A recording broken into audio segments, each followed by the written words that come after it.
ಮಾತರ್ಮೇ ಮಾತರಿಶ್ವನ್ನ ಪಿತರತಲಗುರೋ ಭ್ರಾತರಿಷ್ಟಾಪ್ತಬಂಧೋ ಸ್ವಾಮಿನ್ ಸರ್ವಾಂತರಾತ್ಮನ್ನ ಜರಜರಯಿತರ್ಜನ್ಮ ಮೃತ್ಯಾಮಯಾನಾಂ ಗೋವಿಂದೇ ದೇಹಿ ಭಕ್ತಿಂ ಭವತಿ ಚ ಭಗವನ್ಮೂರ್ಜಿತಾಂ ನಿರ್ನಿಮಿತ್ತಾಂ ನಿರ್ವ್ಯಾಜಾಂ ನಿಶ್ಚಲಾಂ ಸದ್ಗುಣಗಣಬೃಹತೀಂ ಶಾಶ್ವತೀಮಾಶುದೇವ ನಾರಾಯಣಂ ನಮಸ್ಕೃತ್ಯ ನರಂ ಚೈವ ನರೋತ್ತಮಂ ದೇವೀಂ ಸರಸ್ವತೀಂ ವ್ಯಾಸಂ ತತೋ ಜಯಮುದೀರಯೇ ವಿಜಾನತಾಂ ಅವಿತ್ತಸ್ಯ ಮಧ್ವಸ್ಯ ಜಗತಿ ಗುರೋಃ ಪೂರ್ವಾಚಾರ್ಯಮಹಿಷ್ಠಾನಾಮಿಯಂ ಪ್ರಣತಿಮಾಲಿಕಾ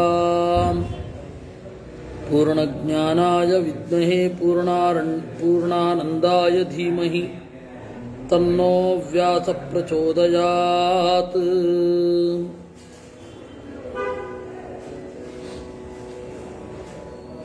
ಈ ಹಿಂದೆ ನಾವು ನೋಡಿದಾಗ ಬ್ರಾಹ್ಮಣನೊಬ್ಬ ಪದ್ಮ ಅನ್ನುವ ನಾಗನ ಮನೆಗೆ ಹೋದ.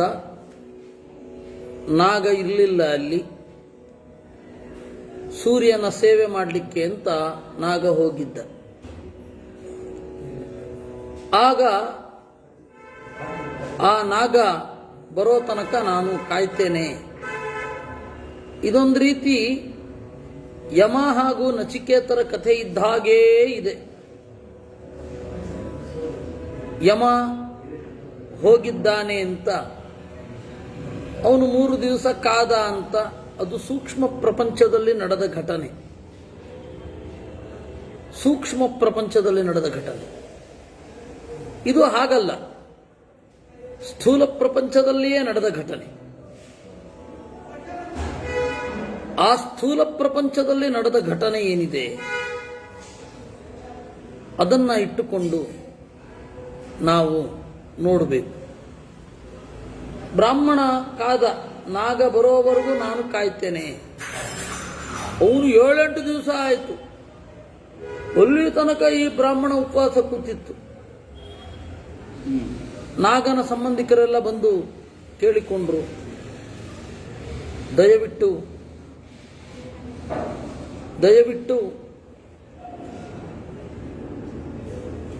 ಊಟ ಮಾಡಬೇಕು ಅಂತ. ಇಲ್ಲ, ನಾನೊಂದು ವ್ರತದ ಮೇಲೆ ಕುಳಿತಿದ್ದೇನೆ, ಹೀಗಾಗಿ ನಾನು ಊಟ ಮಾಡೋದಿಲ್ಲ. ಈಗ ನಾಗ ಬಂದ ಮೇಲೆ ಊಟ ಮಾಡ್ತೇನೆ ಅಂತ. ಇಷ್ಟು ಆಗಿತ್ತು. ಅಲ್ಲಿಂದ ಮುಂದೆ ಅವನು ಬಂದಾಗ ನಾಗಪತ್ನಿ ನಾಗನಿಗೆ ಹೇಳಿದಳು, ಒಬ್ಬ ಬ್ರಾಹ್ಮಣ ಕಾಯ್ತಾ ಇದ್ದಾನೆ ಜ್ಞಾನಕ್ಕಾಗಿ, ನಿನ್ನನ್ನು ಅವನು ಭೇಟಿ ಆಗಬೇಕಂತೆ. ಇಷ್ಟು ಸುಮಾರು 156 ಮೋಕ್ಷಧರ್ಮ ಪರ್ವದಲ್ಲಿ 8ನೇ ಅಧ್ಯಾಯ ಮುಗಿದಿತ್ತು. ಇನ್ನು 9ನೇ ಅಧ್ಯಾಯ ಶುರು. ನಾಗಃ ಅಥ ಬ್ರಾಹ್ಮಣ ರೂಪೇಣ ಕಂತಂ ಸಮನುಪಶ್ಯಸಿ ಮಾನುಷಂ ಕೇವಲಂ ವಿಪ್ರಂ ದೇವಂ ವಾಥ ಶುಚಿಸ್ಮಿತೇ. ನಾಗ ತನ್ನ ಹೆಂಡತಿಗೆ ಹೇಳ್ತಾನೆ, ಯಾರದು ಬ್ರಾಹ್ಮಣ? ಅವನು ಕೇವಲ ಮನುಷ್ಯನ ಅಥವಾ ದೇವನ? ಮನುಷ್ಯ ಆದರೆ ನನ್ನನ್ನು ನೋಡ್ಲಿಕ್ಕೆ ಆಗೋದೇ ಇಲ್ಲ ಅವನಿಗೆ. ಯಾಕೆ ಅಂದರೆ ಅವನ ಇಂದ್ರಿಯಗಳಲ್ಲೇ ದೋಷ ಇರುತ್ತೆ.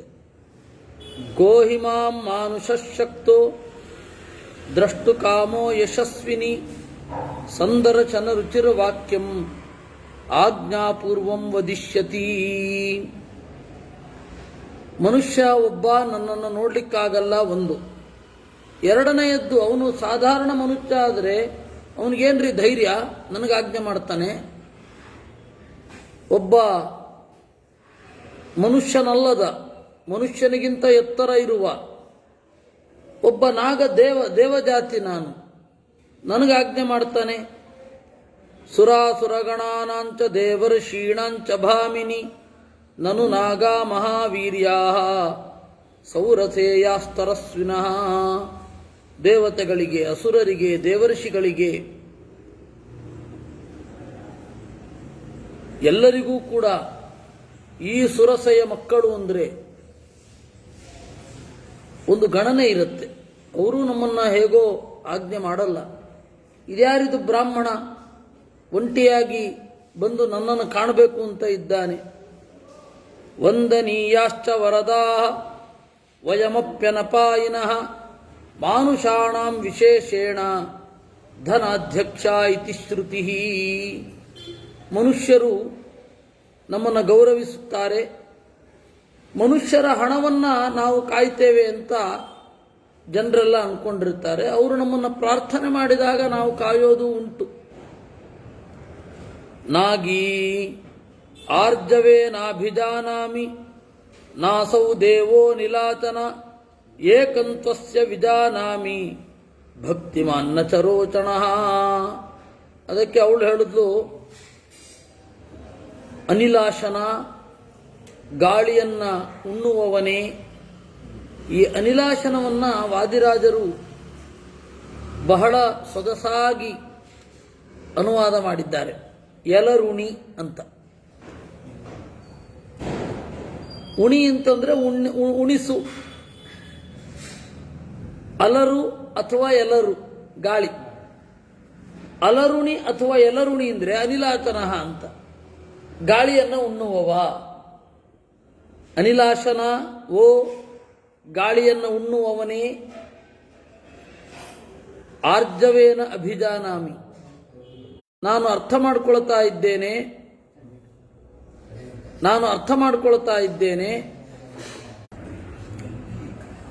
ಅವನು ಖಂಡಿತ ದೇವ ಅಲ್ಲ, ನಿಷ್ಠನಾದ ನೈತಿಕ ಸ್ಥೈರ್ಯವುಳ್ಳ ಒಬ್ಬ ಬ್ರಾಹ್ಮಣ.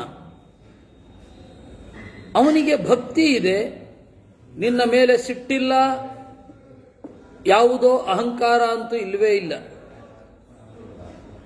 ಸಹಿ ಕಾರ್ಯಾಂತರಾಕಾಂಕ್ಷಿ ಜಲೇಪ್ಸುಶ್ಚಾತಕೋ ಯಥಾ ವರ್ಷಂ ವರ್ಷ ಪ್ರಿಯ ಪಕ್ಷಿ ದರ್ಶನಂ ತವ ಕಾಂಕ್ಷತೆ. ಶುದ್ಧವಾದ ಮಳೆಯ ನೀರನ್ನು ಮಾತ್ರ ಕುಡಿಯುವ ಚಾತಕ ಪಕ್ಷಿಯ ಹಾಗೆ ಅವನು ನಿನ್ನನ್ನು ಕಾಯ್ತಾ ಇದ್ದಾನೆ. ಅದರಿಂದ ಅವನಲ್ಲಿ ಸಿಟ್ಟು ಇಲ್ಲ, ಬೇರೆ ಯಾವ ಭಾವನೆಗಳೂ ಇಲ್ಲ.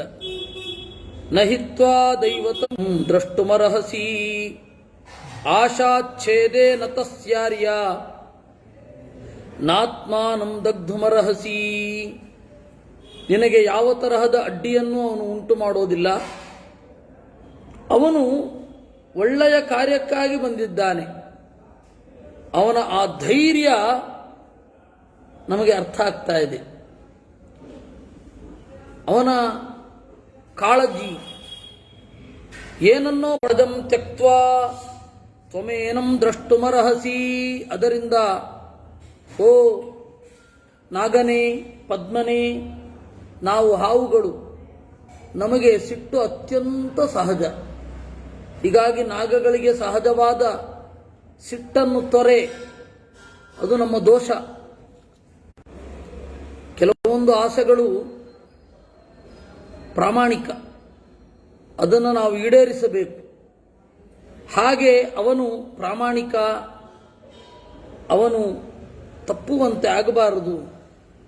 ಆಶಯಾಹ್ಯಭಿಪನ್ನಾನಾಂ ಅಕೃತ್ವಾ ಅಶ್ರು ಪ್ರಮಾರ್ಜನಂ ಸ್ಥಿತಾರ್ಥಾಭಿಹಂತಾತೆ ಮಾ ಭೂತ್ ಕಶ್ಚಿತ್ ಕುಲೇನಘ ಸಾಮರ್ಥ್ಯೇ ಸತಿ ನಾಗೇಂದ್ರ ನರಕೆ ಸತಿ ಮಜ್ಜತಿ.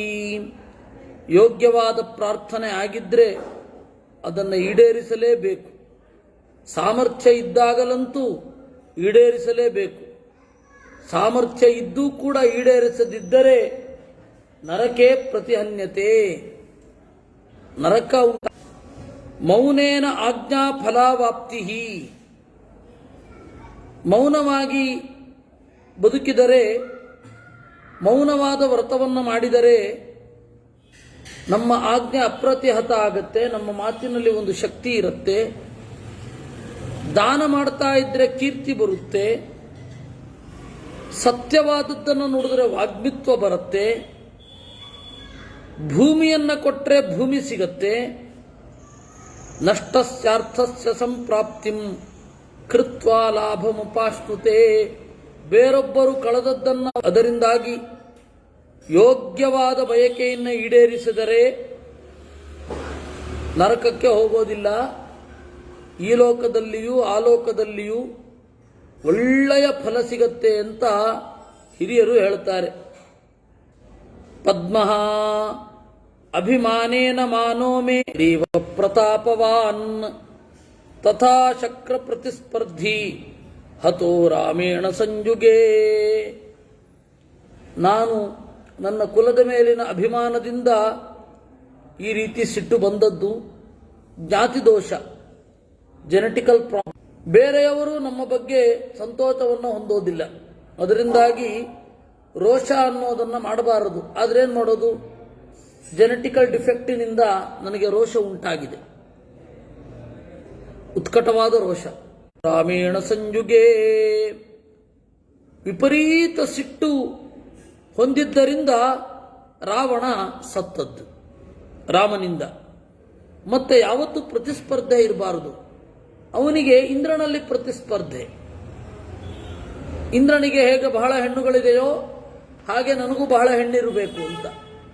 ಇಂದ್ರನಲ್ಲಿ ಭಗವದ್ಭಕ್ತಿಯೂ ಇದೆ, ಅದ್ರ ಬಗ್ಗೆ ಪ್ರತಿಸ್ಪರ್ಧೆ ಬರಲಿಲ್ಲ ಅವನಿಗೆ. ಅಂತಃಪುರಗತಂ ವತ್ಸಂ ಶ್ರುತ್ವಾ ರಾಮೇಣ ನಿರ್ಹೃತಂ. ಪರಶುರಾಮನಿಗೆ ಸಿಟ್ಟು ಬಂದು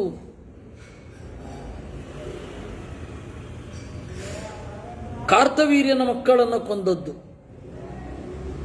ಅದರಿಂದಾಗಿ ಮಾಂಧಾತ ಲವಣನಿಂದ ಸತ್ತ.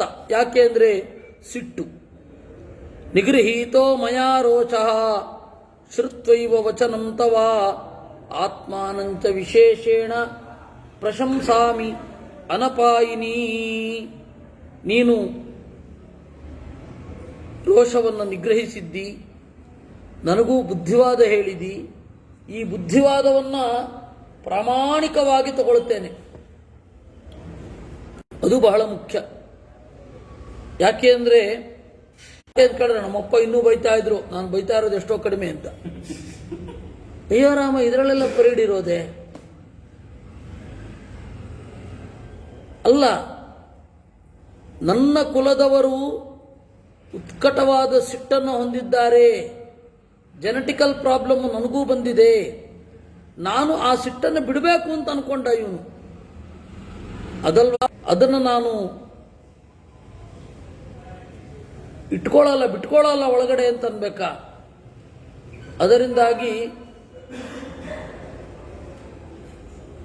ಅದರಿಂದಾಗಿ ಅಸ್ಯ ಮೇತ್ವಂ ವಿಶಾಲಾಕ್ಷಿ ಭಾರ್ಯ ಗುಣತಮನ್ವಿತ ಏಷ ತತ್. ಗಂಡನ ತಪ್ಪನ್ನ ಯಾವತ್ತೂ ಹೇಳಬಾರದು, ಅವಳು ಪತಿವ್ರತೆ ಅಂತ. ಪ್ರಾಚೀನ ಭಾರತದಲ್ಲಿ ಹಾಗೇನೂ ಇಲ್ಲ. ಗಂಡನ ತಪ್ಪು ಹೇಳಿದಳು, ಅವಳನ್ನ ಒಳ್ಳೆ ಮಾರ್ಗಕ್ಕೆ ಒಯ್ದಳು. ಪುರಂದರದಾಸರ ಹೆಂಡತಿ ಇದ್ದ ಹಾಗೆ. ಆ ಹೆಂಡತಿ ಸಂತತಿ ಸಾವಿರವಾಗಲಿ ದಂಡಿಗೆ ಬೆತ್ತ ಹಿಡಿಸಿದಳಯ್ಯ ಅಂತ.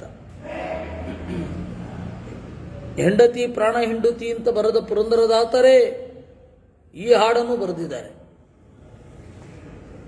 ಅದರಿಂದಾಗಿ ಗುಣ ಎಲ್ಲಿದೆ ಅಲ್ಲಿ ಗ್ರಹಿಸಬೇಕೇ ವಿನಃ ಅದು ಫೆಮಿನಿಸಮ್ಮು, ಮೇಲ್ ಶವೆನಿಸಮ್ಮು.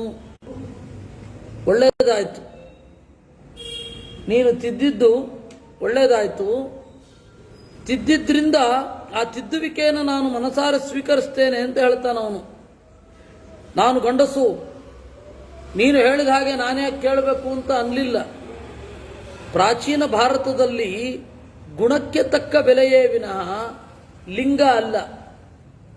ಹೆಣ್ಣೆಲ್ಲರೂ ಶ್ರೇಷ್ಠ ಅಂತನೂ ಹೇಳೋಲ್ಲ, ಗಂಡಸು ಮಾತ್ರ ಶ್ರೇಷ್ಠ ಅಂತನೂ ಹೇಳೋಲ್ಲ. ಒಂದು ಗುಣದೃಷ್ಟಿ ಮಾತ್ರ.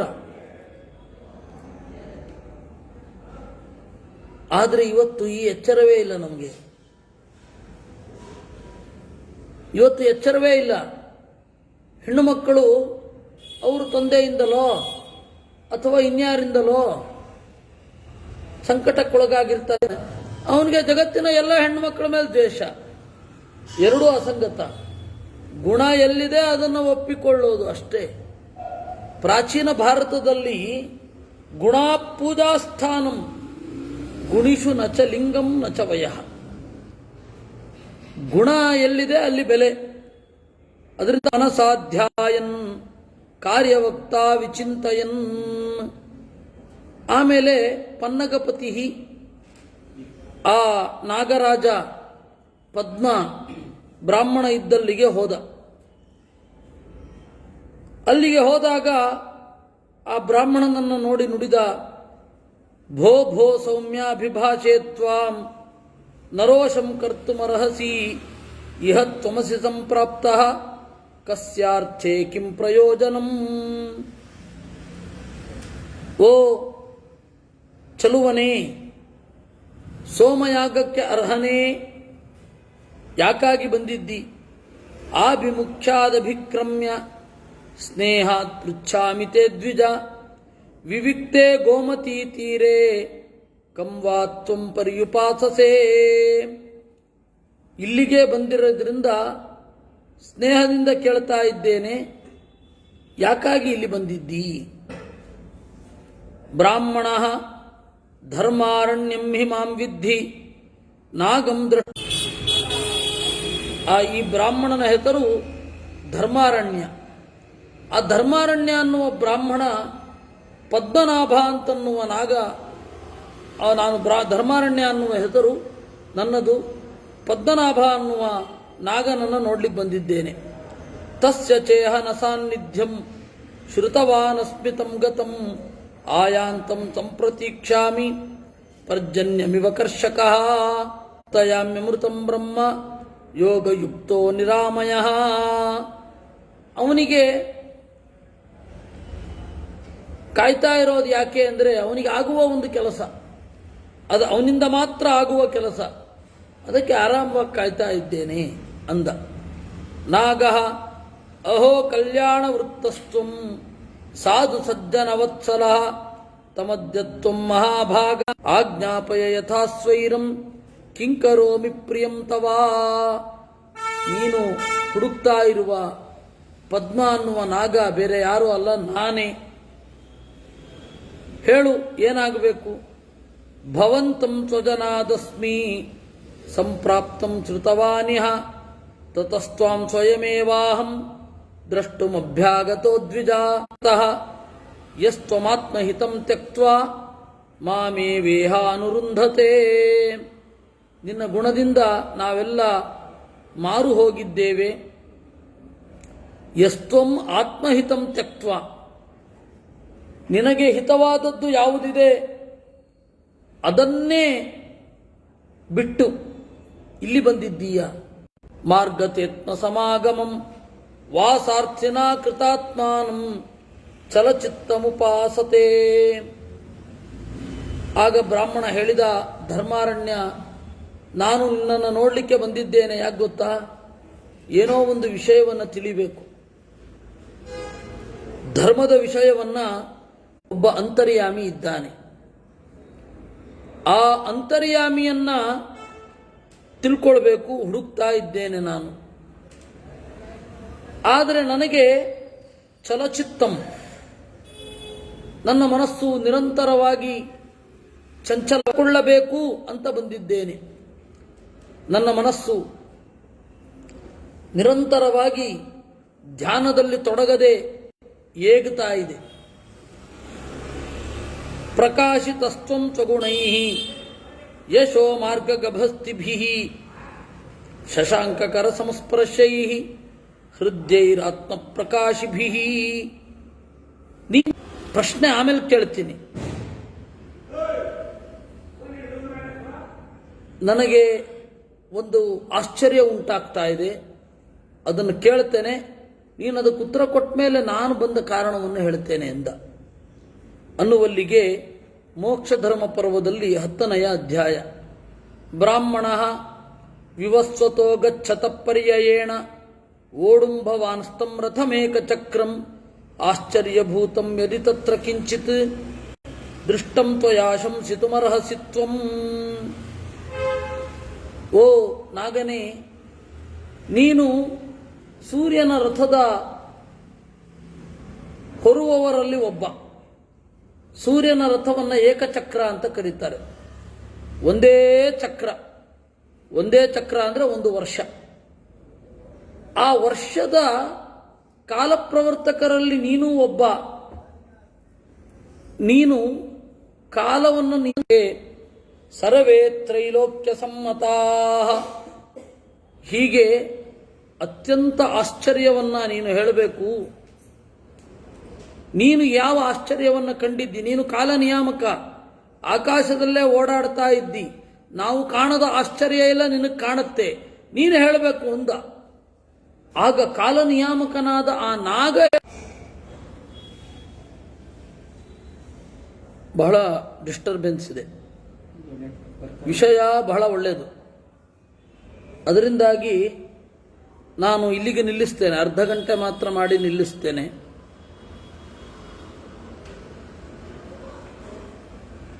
ಆಮೇಲೆ ಬಿದಿಗೆಯೇ ಮಾಡೋದು ಒಳ್ಳೆಯದು ಅಂತ ಅನ್ನಿಸ್ತಾ ಇದೆ. ಆದರೆ ನಾಳೆ ಮಾಡ್ತೇನೆ. ಇಲ್ಲ ಅಂದರೆ ಬಿದಿಗೆ. ನಾಳೆ ಒಂದು ಅಮಾವಾಸ್ಯೆ ಉಂಟು, ನಾಡಿದ್ದೊಂದು ಪಾಡ್ಯ ಉಂಟು. ವಿಷಯ ಬಹಳ ಸೊಗಸಾಗಿದೆ.